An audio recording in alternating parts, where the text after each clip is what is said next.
So just a few minutes away now from the final race of the afternoon, the men's senior race, due to go off in 4 minutes or so. Very strong Ethiopian team. Some famous names in there, Edris and Jaylan, but it could well be Molla who will lead their challenge. Not one of their big names, certainly not on the track, but they're hoping he'll go well.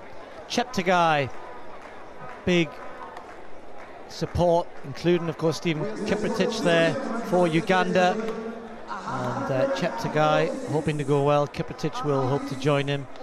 Turitic, they've got a lot of experience in that Ugandan team.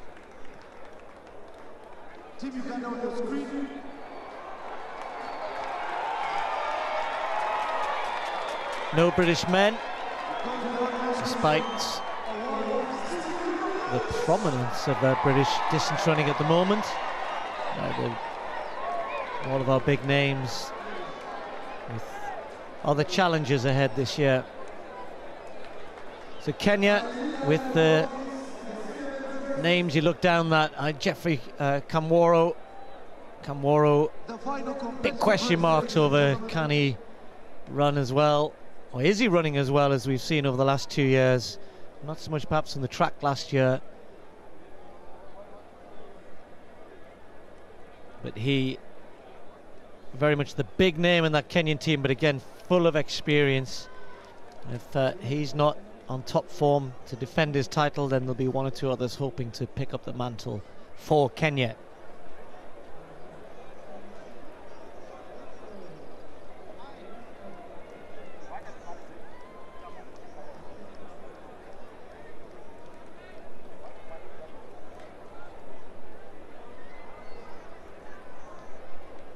Last minute checks, yep, present sir, yep. Just move along. Really important that they line up in the right order. Not.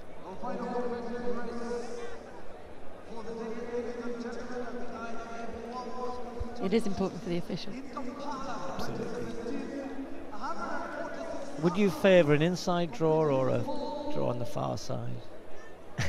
Doesn't really matter. It doesn't really matter, but either end as opposed to the middle, unless you're going to go fast. Well, they're just about ready to go. Wait for the call forward. Here we go. So the men's senior race gets underway with a rather quiet starting pistol there, but the way they go, 10 kilometers of a sprint for 200 meters, followed by about 9,700 meters of hard running after that. For some, the sprinting will not cease, to be fair. There's a few people right up there at the beginning, will not last very long, and just jostling for a little bit of position, and they'll start to settle down. So the senior men, as ever, the highlight of the program for many. Maybe some bigger names in the women's race, but Jeffrey Kamworo, the defending champion, has gone off with real intent there, right at the front, and just waiting for things to settle down a little bit. Plenty of challenges for him to think about. Is he in good form?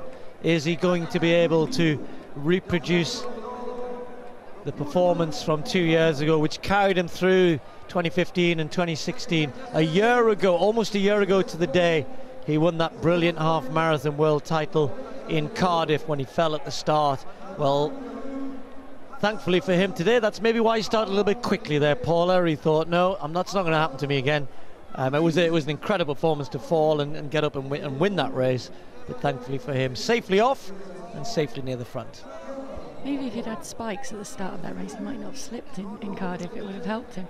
But he's certainly more comfortable starting there than he was in Cardiff. Although did that shot of adrenaline help him that day, do you think, a little bit in terms of, yeah, it wasn't the most ideal start, but it certainly helped him to get the best out of himself that day and really fired himself up to get back and to really take it to the other guys, including really the way he took it to Mo Farah in Cardiff a year ago today. But it's all starting again now, and he's just got to go out and race and perform something close to that to be even within a chance of figuring up there. He hasn't been in top form, has he, so far this winter? I think were the rumours that he was suffering from a bit of a lung infection after Rio, so he took quite a long break and only got back into training around the end of November, beginning of December time, and has gradually worked his way back up. So he didn't figure really highly in the Kenyan trials and is still building back into the form that he would have liked to have been in for these World Cross Country Championships.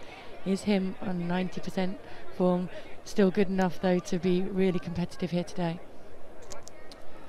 Well, plenty of names to look out for. You've got the likes of Jaylan coming back to some sort of form, the man who won the world title ahead of Mo Farah in 2011 in Daegu on the track over 10,000 metres. You got the Olympic champion from 2012 representing the home country. Stephen Kiprotich mentioned him on the start line representing Uganda. They'll be hoping for good performance from him and the team here. Add into that, remember Leonard Correa, if you're watching the Edinburgh cross country, what a good performance from him to beat Callum Hawkins in different conditions to that which we're facing today, running for the USA, former Kenyan. All over the place, plenty of really good athletes. Mukhtar Edris, well known for his track exploits, and then the Kenyan team has got the likes of Leonard Coleman, another one coming back into some sort of form, brilliant road racer 3-4 years ago, and Leonard Barsatan, the former African cross-country champion. He won that title on this course in 2014. He's tucked in there over on the far side of that lead group. So many big names. There are others who'll be fancying their chances in this field as well. Just picking out a few for you there, but we'll let them settle down. 5 laps, each lap. Well, the 4 laps of exactly, or just about exactly, how can that be? Just about 2K, and then the last lap a couple of 100 meters short on that because they go into the finish funnel. So just less than 10 kilometers of good cross-country running, but not in the sense of it being muddy and challenging in terms of obstacles. There are a few little ups and downs to contend with, but nothing too much really. So you can really get into your running, and those who judge it well will have a good day. Those who don't, well, they may well suffer.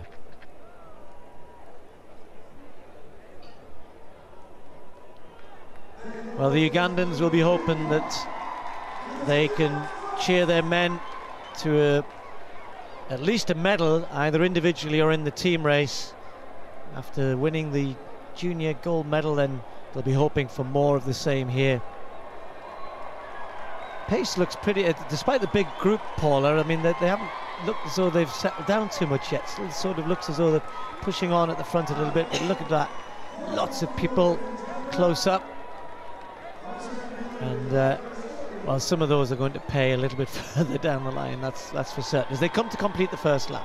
Some are definitely going to pay for it, but it is a big pack, and it's the biggest pack so far, and you see the danger as they've come through that narrow area to finish the first loop, because that course narrows down very quickly, and there are a lot of cones out on the course which actually mark the way down to the finish when they come around on the final lap, and some of the guys were getting very dangerously close to some of those cones in the way, but there just doesn't seem to have been any fallers.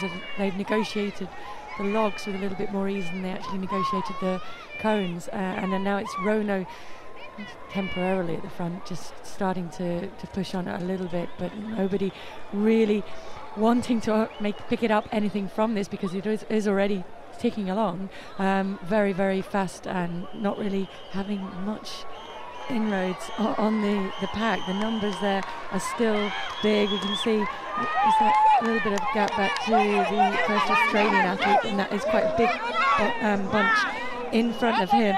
It's probably Brett Robinson or Patrick Tiernan there, but this big pack here, Rop in the middle of it, Hadis, There's still a big spread, a lot of USA vests still in there. I counted 3 American vests up there, and I think they are hoping that they will figure up there in the team event, and they certainly have a chance, but at the moment there's a lot of teams with a chance in there. Well, so far in Kampala, the crowds have been fantastic, and they may well have something to cheer here. Cheptegei is already well to the fore, and well, Kampala for some people was a venue a bit too far to go, but for those who have come to contend, then they're certainly in for some tough racing. It's near the equator. How far from the equator is a question. Here's my first quiz question to you. What, in meters? No, minutes. See, I knew you didn't do geography. You're on geography. It's 0 degrees. It's 18 minutes from the equator. That's a silly question.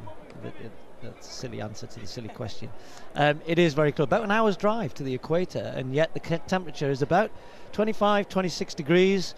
It's warm, but there's enough of a breeze. It's kept the athletes pretty cool. It hasn't been humid, and I think that's the time of year has meant that it's a little bit of altitude, Kampala, isn't it? It's so 3,000 feet. Is it quite that high? Yeah, about 3,000 feet. So. That ditch just caused a little bit of an issue there, but yeah. So I think that just takes the edge off the temperature a little bit. So it hasn't been too bad. But maybe that little bit of altitude we've seen in some of the other races might have been having an effect on some who've gone off a bit too hard and then paid for that a little bit later. We just saw them negotiate the ditch, which isn't really a ditch anymore in the sense that it got filled in. It was too much of a, during the week people were a little bit worried about the depth of that and the water was in it, etc. So they filled it in, so it's a little bit of an obstacle, but not too much. But that early pace already starting to take its toll, Paul. A big group, just a kilometre ago they were all bunched up, and now they're well spread out. Yeah, big difference in just one lap there in terms of how well they're bunched. We can see the big people that we would, big contenders that we would have expected to be up there. Most of them, I think, are up there in that group, and maybe here as well, the fact that the race is shorter than the guys are used to at the World Cross Country is having a little bit of an impact. They can't take that first lap so much to settle in, because they do then only have 4 more laps to follow on after that, so they need to knuckle down to the serious racing fairly quickly, and they've certainly done that here today. We've still got the contenders like Rob from Bahrain in there, the Kenyans leading at the front, a big Ugandan contingent. There's definitely 3 Ugandans up there with a 4th one just going over the hill there, so they will be hoping to get individual honours as well as team honours if at all possible. And Kenyans will have been really fired up by that clean sweep, first ever clean sweep of the first 6 places in a World Cross Country, certainly in a senior women's race, completed by Faith Kipyegon in the senior women's race.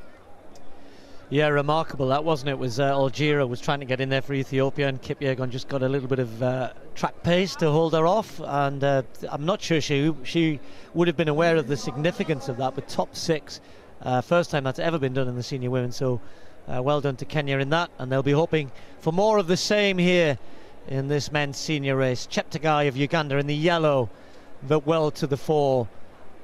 You can see Jaylan is up there as well for Ethiopia. Edris a little bit further back, the smaller figure towards the back of that kind of lead group. 2-3 of the Bahrain athletes in there as well.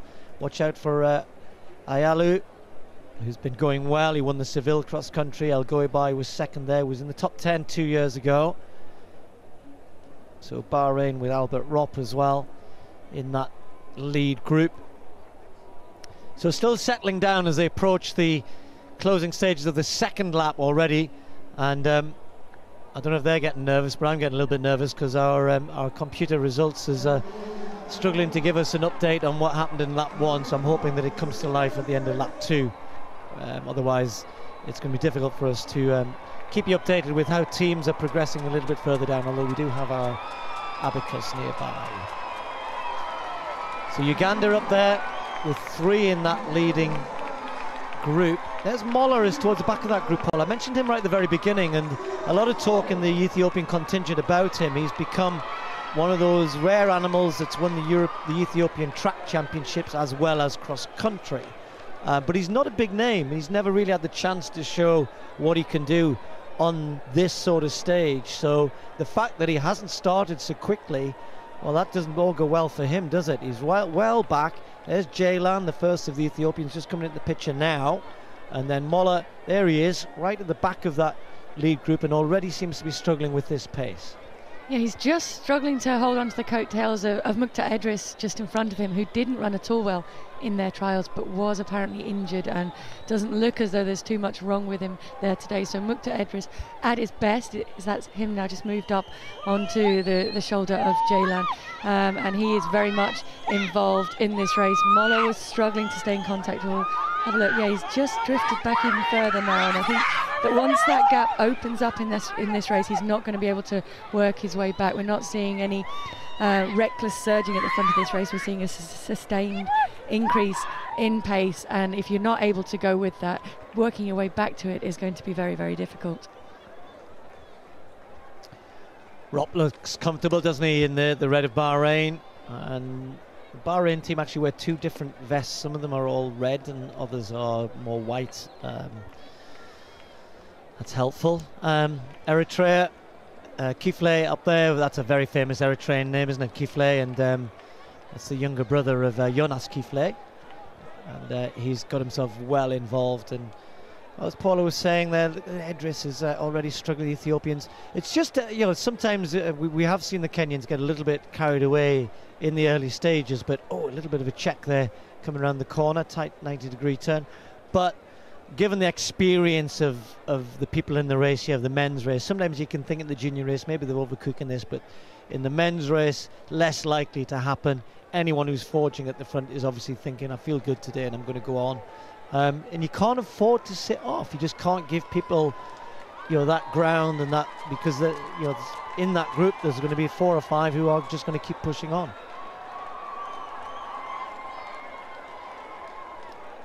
Yeah, even sitting at the back of the pack in the World Cross Country is more dangerous, I would say, than it is on the track. I mean, so many times we've seen Mo, for example, sit right at the back of the pack and be able to react to there from surges from the front. That is much more difficult to do in cross country, particularly when it twists as much as this and when there are a few obstacles thrown in as well, because if you don't react, then it's very hard to make up that ground. Even though you can see them, you can clearly see where you're working back to, just to be able to make that ground up once the pace picks up and once those surges are put in, it's very hard. So you need to be able to be very much aware of who's in that pack, who's at the front and what they're doing at the front. Well, the Kenyans might be a little worried because there's only 3 of them in that lead group, and there are 4 or 5 Ethiopians well to the fore. Cheptegei for Uganda, we've got Kifle's in there. There's actually 2 Kifle's, and I may have got them mixed up. That's Aaron Kifle, World Junior, the younger of the 2 Kifle's in this. He's the silver medalist from the World Junior 10,000 meter championships last year. Still a teenager, still just 19 years of age. And that means he must have beaten Kiplimo, because Kiplimo was 3rd, I think, in that race. And Kiplimo, who's taken the junior title here today from Uganda. So Cheptegei, well, this will certainly get the crowd on their feet, just pushing the pace on as they go over the mound. That little rise and down the other side, just trying to upset the rhythm a little bit, but not really too much. Kamworo is still right up there, and he's answering the first questions, really, isn't he? Because I think immediately we feel, oh, is he in shape, is he not? So even for an athlete who's, you know, as good as he is, if you're not in shape, you can't kind of attack in this early stage. So he's obviously feeling that he can go with this, that he's fit enough, confident enough, obviously, and the pace is fast here. You know, you can just tell that lead group, you know, we are about halfway, and that lead group is well strung out, and look at the damage that Cheptegei is doing. Yeah, and you definitely get the impression, don't you, that these Ugandans have trained hard on this course and been able to put the preparation in there to just take exactly the right tangents as they're going round the bends and up and over the bumps. But Geoffrey Kamworo is able to respond to it at the moment. There were questions about his shape coming in, but I don't think he would have come to an event as significant to him as the World Cross Country unless he felt he was at least 90% of the way there. So I think is he there 100%? Maybe not yet, but certainly he's there far enough to be able to come here and commit to racing strongly and to racing well at this stage. As Dida of Ethiopia has now moved through into third, and now quickly these gaps are opening up, and Cheptegei is doing damage in this race. Yeah, and it'll be interesting because we've seen a couple of other races, others who, when the surges come, have sat off and managed to maybe not come through to win, but certainly come through to finish second or third. And all of a sudden, Cheptegei, the home favourite, is taking the defending champion, Geoffrey Kamworor, with him. Cheptegei, who did so well in Rio at the 5,000 and the 10,000 metres, made both finals, top 10 in both races, and as Paula was saying, surely prepared himself for this. But this is a brave effort. I mean, this is hard running at this part of the race, and there's still a long way to go here.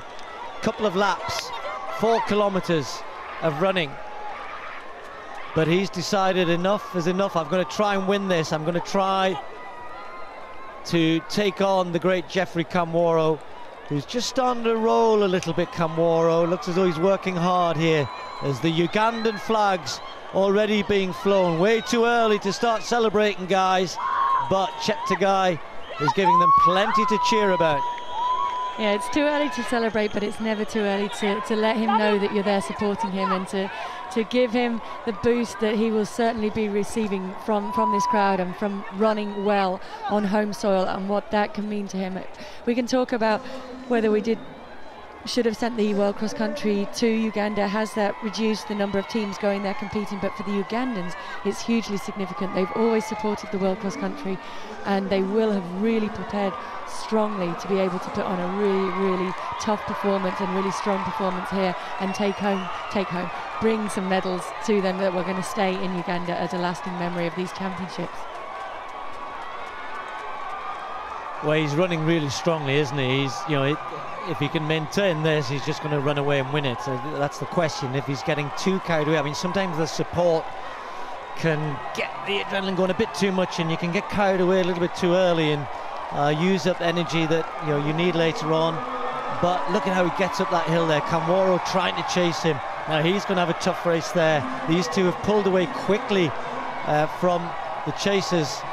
That might be Rop, I think, has moved into third place there. And Kenya will be hoping, Kifle is moving up into fifth now.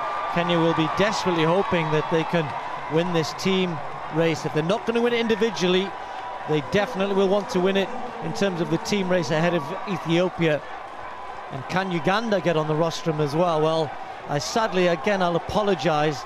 A bit like with the women's junior race, we are getting no, and you've probably noticed on your screen, there is no reports, no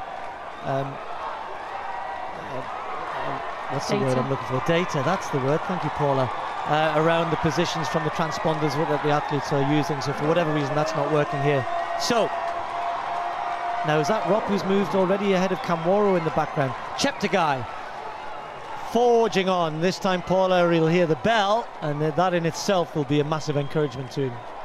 Yeah, we do get a little bit of data then. It's a 7-second gap, or it was a 7-second gap, back to Kamworor. We'll see if that's actually accurate or not, but it looked reasonably accurate. What I didn't like was the look over his shoulder that Kamworor gave, as if to check behind him, as if he was giving up on the chase in front of him, and is more worried about the danger that's coming from behind him and holding that off. That means that Cheptegei has gained the first mental victory, the first psychological victory, and turning the screw. He's managed to get that gap far enough that has he broken the invisible thread that was linking Kamworor to him. Certainly he's getting huge support from the crowd, which is only going to keep firing him on. Maybe it is a little bit too soon, but I don't think so. I think he knows this course inside out and backwards, and knows exactly where his strengths and weaknesses lie on it, and where and when to attack, and he's getting a lot of information out there. A lot of it will just be noise and support, but a lot of it will be information too on how big that gap is, and is he going away with each stride, or is it being closed down with each stride? Well, they're getting excited, aren't they? And why not? It's great when the host country can find a winner, can find somebody to cheer. Just think back to 2012 and what that meant for the likes of Mo Farah and Greg Rutherford, Jessica Ennis-Hill, all of the British athletes, when you're in front of this sort of reception, look at those scenes. He's having another look behind, and he really needs to concentrate on himself, I think, because there is a good race going on behind, but Kamworo may well be in danger of being caught himself. So I think there's Kamworo. He's not that far distant, and he's still running pretty strongly. The chasing group actually a bit further back than I thought from Kamworo. So the only danger from Cheptegei is his own ability to keep going at a reasonable pace. As long as he doesn't fall apart here, you know, maybe the last 300-400 meters can be hard work, but that's 11 seconds. 2 kilometers, you can catch that up. But I don't see Kamworo surging here. I don't see him coming, and there's nobody behind Kamworo who I think is close enough. The closest challenge is a good 30 seconds behind Cheptegei. So as he comes down to hear the bell to take the last lap, Uganda have got the man in the front, the man leading, and the crowd going absolutely crazy here. Why not? If you can even hear the bell over the noise of that crowd, but certainly he looks strong. I don't think he looks as though he's overcooked this too soon. He looks very strong in the way that he's just leaning into those corners, hasn't even made his final effort yet. Maybe he's keeping that in reserve just in case Kamworo can work back to him. Certainly he doesn't want to underestimate the caliber of Geoffrey Kamworo and what he can come back with over this last lap. But the gap back for me is grown still bigger than 11 seconds, and I don't see Kamworo being able to close that down. Indeed, he might be fully focused on trying to hold on to that silver medal position. Well, they started singing in the stands, celebrating, and this is almost like a victory lap for him now, because there's no danger of anybody catching him. He's going so well, so strong, as Paula was saying, and goodness me, he must be enjoying these moments. Joshua Cheptegei, just 20 years of age, great performance at the Olympic Games last year. The only thing that will be a slight disappointment to him is that he might have dreamt of becoming Uganda's first ever gold medalist in the World Cross Country Championships. Well, sadly for him, but not for his country, he's the second man, or will be the second man, because his junior teammate already taken the under-20 title. What a day for the host nation here. Moving serenely on, Cheptegei. No danger at all. There's so many big names behind him, so many stars of cross country, and to me, Paula, it was fast early pace, and then they picked it up, maintained it, pulled the field apart. We don't often see that happening, and to such an extent that I'm sure behind him places are changing all over the place, but he won't care about that. He ripped the heart out of this race, and he's going to be rewarded with the title and the gold medal. A couple more hills to go, about another 800 meters of running, and it will be his. Yeah, no, he's raced this hard with a lot of knowledge of the course. It isn't one yet. Kamworo still looks strong.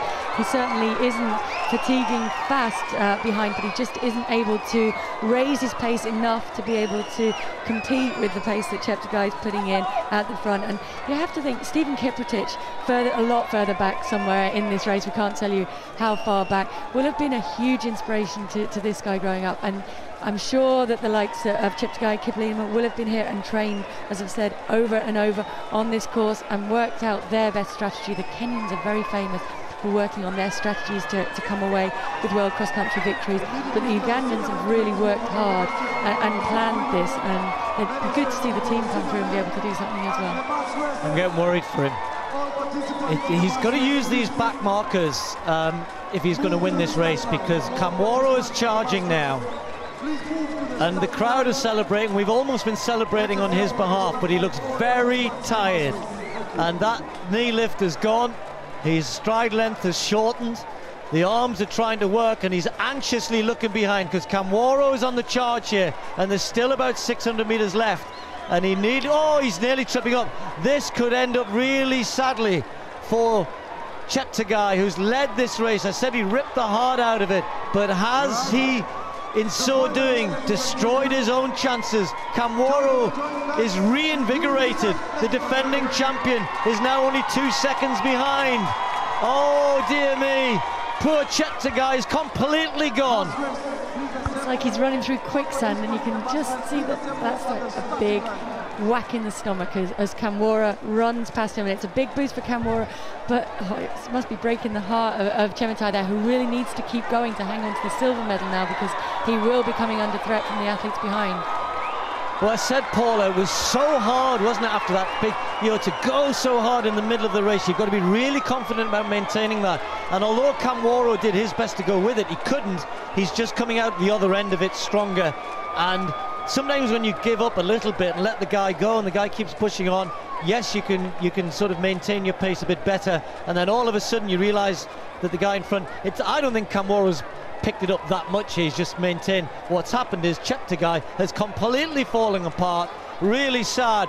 The flags were flying, they were cheering, they were dancing, we were handing him the gold medal because he looked so good, and then it was that hill at the kind of a third of the way into the last lap, suddenly there was nothing left. Suddenly all the energy had gone, suddenly all his confidence had gone, and with it the chance of the world title, the chance of joining his teammate as the world champion. So now it's going to be left to Geoffrey Kamwora of Kenya, the man who in 2015 really stepped up. Oh, and he looks terrible. He really is going to need some help here. Poor Cheptegei is getting a little bit of a push from one of the lap runners, but there are going to be so many people passing him. I hope he makes it to the finish line. It was a brave effort, but it's going to end in sad failure for the Ugandan. Kamwora waving, the crowd have gone silent, absolutely silent. A few of them applauding Kamwora, but Cheptegei is in real trouble.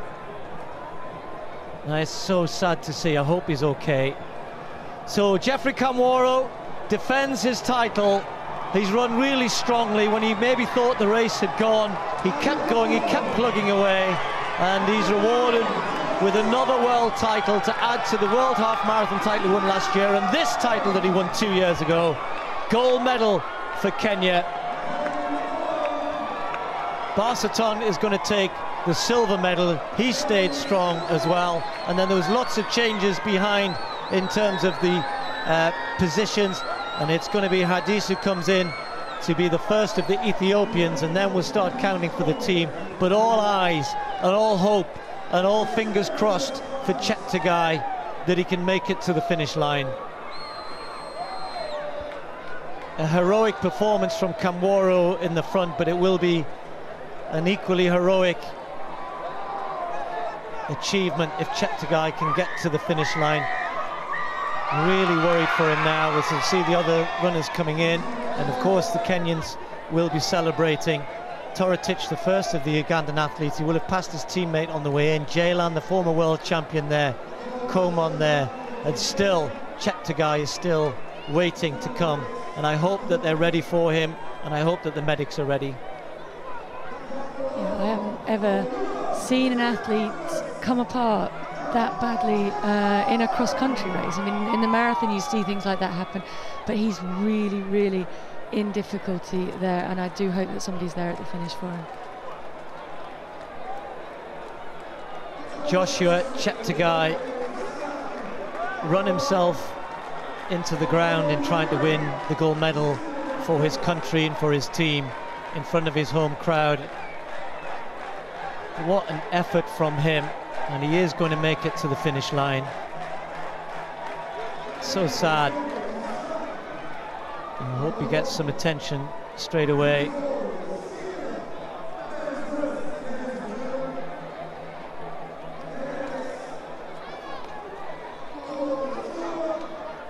Well, you have to hand it to Kamwora. A good performance from him, and he'll be fated in Kenya as the man who has defended his title in grand style. But I think this race will be remembered for the brave but in the end forlorn effort of Cheptegei. As Paula was saying, never really seen anybody struggle so much in the latter stages of a cross-country race of only 10k. I say only 10k, but it was the way in which he attacked the race in the second, third, and really took it to everybody else and looked as though he'd done enough to win it. He just had to keep going, but was unable to do so.